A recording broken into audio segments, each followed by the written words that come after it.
दुनिया भर में अब पहुंचा दिया है कि पख्तूनख्वा में पाकिस्तान पीपल्स पार्टी मौजूद है। शहीद जुल्फिकार अली भुट्टो जिंदा है और जिंदा रहेगा। साथियों, हमें कहा गया कि पख्तूनख्वा से आप अपना कन्वेंशंस का आगाज ना करें। अब हमें कहा गया कि पख्तूनख्वा में यहां का जो सिक्योरिटी सिचुएशन है वो बहुत मुश्किल है और दहशतगर्द फिर रहे हैं। हमें कहा गया कि पाकिस्तान की जो सियासत में जो आज सब कुछ हो रहा है, यहां तो फैसला तो हो गया है, किसी और को वजीर आला बनाना है। अब आए, मैंने कहा कि पाकिस्तान पीपल्स पार्टी के जियाले डरने वाले नहीं हैं, झुकने वाले नहीं हैं। वो पाकिस्तान पीपल्स पार्टी के साथ खड़े हैं और मैं इस मुश्किल वक्त में भी उनके पास पहुंचूंगा, उन्हें बताऊंगा कि आज भी हम कायदे अवाम और शहीद मोहतरमा बेनजीर भुट्टो की जिद्दोजहद लड़ने के लिए तैयार है। और आपने अपना कामयाब कन्वेंशंस के सिलसिले में जब कैंपेन का बाकायदा आगाज भी नहीं हो चुका है, स्केड्यूल भी नहीं आया है, आपने तो साबित कर लिया है कि दूसरे तैयार हो या ना हो, पीपल्स पार्टी के जियाले हमेशा इलेक्शंस के लिए तैयार है। पीपल्स पार्टी ने हर दौर में अवामी सियासत की है। पीपल्स पार्टी ने हर दौर में पसमानदा इलाकों के मजलूम अवाम के नुमाइंदगी की है। पाकिस्तान पीपल्स पार्टी ने हमेशा गुर्बत का मुकाबला किया है। पाकिस्तान पीपल्स पार्टी ने हमेशा कमजोर तबका का नुमाइंदगी किया है।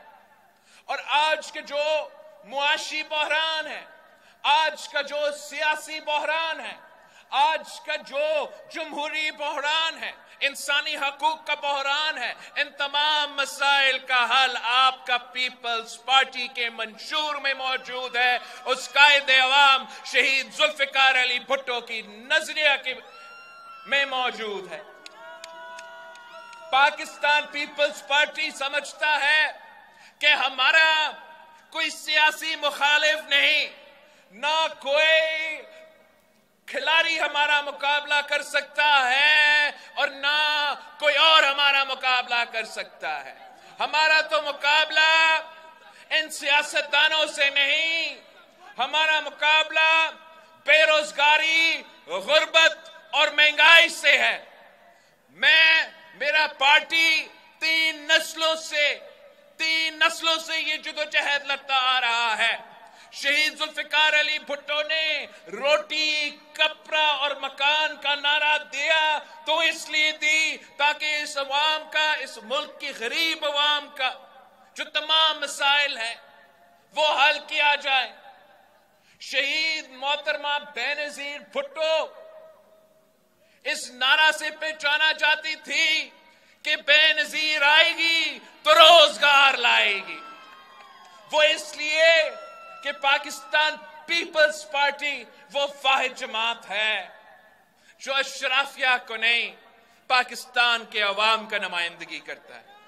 पाकिस्तान पीपल्स पार्टी वो वाहिद जमात है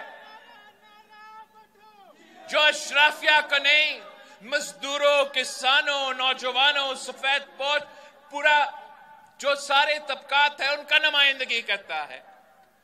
और इंशाअल्लाह ताला आप हमारे साथ देंगे तो फरवरी 8 को हम ये पुराना रवायती सियासत, नफरत की सियासत, तकसीम की सियासत, जाती दुश्मनी की सियासत को दफन करके खिदमत की सियासत, एक नई सियासत का आगाज करेंगे। हम बाकी जमातों जो इलेक्शन में हिस्सा ले रहे हैं वो अपनी जाती मसले का हल निकालने के लिए ये इलेक्शन लड़ रहे हैं। अगर मैं ये इलेक्शन लड़ रहा हूं तो आपका मसाइल का हल निकालने के लिए लड़ रहा हूं। मेरा कोई अपना ख्वाहिश नहीं है। कोई अगर इलेक्शन लड़ रहा है तो वो इसलिए कि वो जेल से निकल जाए, और जो दूसरा इलेक्शन लड़ रहा है तो वो इसलिए कि वो जेल से बच जाए। हम अगर इलेक्शन लड़ रहे हैं तो इसलिए कि हम चाहते हैं कि इस मुल्क के खवातीन को हम बेनजीर इनकम सपोर्ट प्रोग्राम से मजीद माली मदद पहुंचाए, इसमें इजाफा किया जाए ताकि हम महंगाई का मुकाबला कर सके, हम गुर्बत का मुकाबला कर सके। अगर हम इलेक्शन लड़ रहे हैं तो इसलिए कि हम चाहते हैं कि जैसे कायदे अवाम को मजदूरों को हक पहुंचाया था वैसे हम मजदूरों को उनका हक पहुंचाए। अगर हम इलेक्शन लड़ रहे हैं तो इसलिए ताकि हम बेनजीर मजदूर कार्ड मुल्क भर में मुतारिफ करवा सके और हर मजदूर का ख्याल कर सके। अगर हम इलेक्शन लड़ रहे हैं तो इसलिए लड़ रहे हैं कि हम अपना किसान कार्ड के थ्रू उन किसानों को, उन हारियों को फायदा पहुंचा सके जिनको आवाज कायदे अवाम शहीद जुल्फिकार अली भुट्टो ने दिलवाया था। अगर हम इलेक्शन लड़ रहे हैं तो हम इसलिए लड़ रहे हैं कि हम अपने भाइयों को, अपने बहनों को, अपने नौजवान साथियों को यूथ कार्ड देना चाह रहे हैं ताकि इस मुश्किल मुआशी बहरान में, इस बेरोजगारी के सिलसिले में हम उनको मदद कर सकते हैं, उनको माली मदद पहुंचा सकते हैं, उनको रोजगार दिलवा सकते हैं, उनको पाकिस्तान के अंदर और जैसे कायदे अवाम ने दुनिया भर में रोजगार दिलवाया, इंशाअल्लाह ताला वैसे ही हम अपने भाइयों को, हम अपने बहनों को दुनिया भर में रोजगार पहुंचाएंगे। हम अगर इलेक्शन लड़ रहे हैं तो इसलिए कि हम चाहते हैं कि मुफ्त सेहत का सहूलत पाकिस्तान भर में घर घर हम पहुंचाए। हम अगर इलेक्शन लड़ रहे हैं तो इसलिए कि हम चाहते हैं कि पख्तूनख्वा के हर जिला में आपका कोहाट में NICBD की तरह मुफ्त दिल का इलाज करवाया जाए, गंबत खैरपुर की तरह मुफ्त लिवर किडनी इलाज करवाया जाए। और ये फैसिलिटी हम चाहते हैं कि देहात में भी हो, शहर में भी हो। इसलिए हम समझते हैं कि अगर आपके पास वसाइल नहीं है, पैसा नहीं है, तो इसका ये मतलब नहीं होना चाहिए कि ये आपके लिए अगर आप बीमार हो तो सजाए मौत बन जाए। हम समझते हैं और हमने ये करके दिखाया है कि रियासत और हुकूमत आपको मुफ्त इलाज, आलमी इलाज पहुंचा सकते हैं। और इंशाअल्लाह ताला आप हमें जितवाएंगे तो मैं ये जो मिसाली मंसूबा है बाकी सूबों में भी पहुंचाऊंगा। आखिर अगर हम इलेक्शन लड़ रहे हैं तो इसलिए लड़ रहे हैं कि जो कायदे अवाम के कारनामे थे, जो शहीद मोहतरमा बेनजीर भुट्टो के कारनामे थे, जो सदर जरदारी का कामयाबियां थे, हम चाहते हैं कि उनका वो जारी रहे। चाहे वो हमारा 18वीं तरमीम हो, चाहे वो हमारा NFC अवार्ड हो, बाकी जमाते के मौकफ ये हो सकता है कि ये इसको वापस कर देंगे, मगर ये कायदे अवाम शहीद जुल्फिकार अली भुट्टो का दिया हुआ आईन है। पाकिस्तान पीपल्स पार्टी इंशाअल्लाह ताला हुकूमत बना रहा है। हम हुकूमत बना के इस आईन पे अमल दरामद करेंगे, आपको अपना हक पहुंचाएंगे, कोहाट को उनका हक पहुंचाएंगे, उनका रॉयल्टी का हक, आपका कैश रॉयल्टी का हक, पूरा पख्तूनख्वा में नेट हाइडल प्रॉफिट्स का जो आपका हक है, टबैको सेस का जो आपके हक है, जो आपने वसाइल है आपको मालिकी दिलवाना है। ये मतलब था 18वीं तरमीम का, और उस पे ना इमरान खान ने अमल दरामद की, ना नवाज शरीफ साहब ने अमल दरामद की। इंशाअल्लाह ताला आपका हुकूमत बनेगा तो हम असल डेवोल्यूशन पे अमल दरामद करके आपको अपने हक पहुंचाएंगे। साथियों, आपने सुना होगा कि इतने सालों बाद, जो 12 साल पहले सदर जरदारी ने सदर होते हुए एक रेफरेंस भेजा था सुप्रीम कोर्ट ऑफ पाकिस्तान को कि कायदे अवाम शहीद जुल्फिकार अली भुट्टो का जो कत्ल का केस है उसको रिव्यू किया जाए, और अब ठीक 12 साल बाद आखिर वो केस लग गया है। हम तो जस्टिस काजी फायज ईसा साहब से यही उम्मीद रखते थे कि अपना अदारा को, अपना अदालत जो इस हादसे में क्राइम सीन था, जो शरीक थे, जो सहूलतकार थे, अब इस मौका का वो फायदा उठा के अपने इदारों से, अपने हाथों से वो खून धोने की कोशिश करें, वो अपना आईनी और कानूनी जो गलतियां है उसको दुरुस्त किया जाए। मगर हम सिर्फ ये नहीं उम्मीद रखते कि इस केस के बारे में जो पूरा पाकिस्तान को मालूम है कि कायदे अवाम बेकसूर था, वो तो हम समझते हैं जरूर आप इस कसम का फैसला दे ही देंगे इंशाअल्लाह ताला। मगर साथ साथ कौम को बताना पड़ेगा कि इस जुर्म में सहूलतकार कौन थे।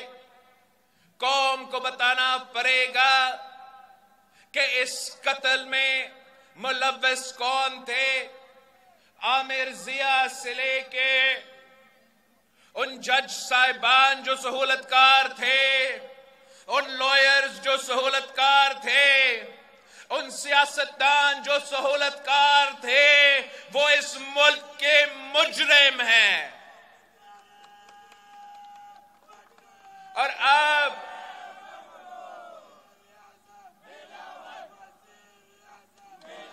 हम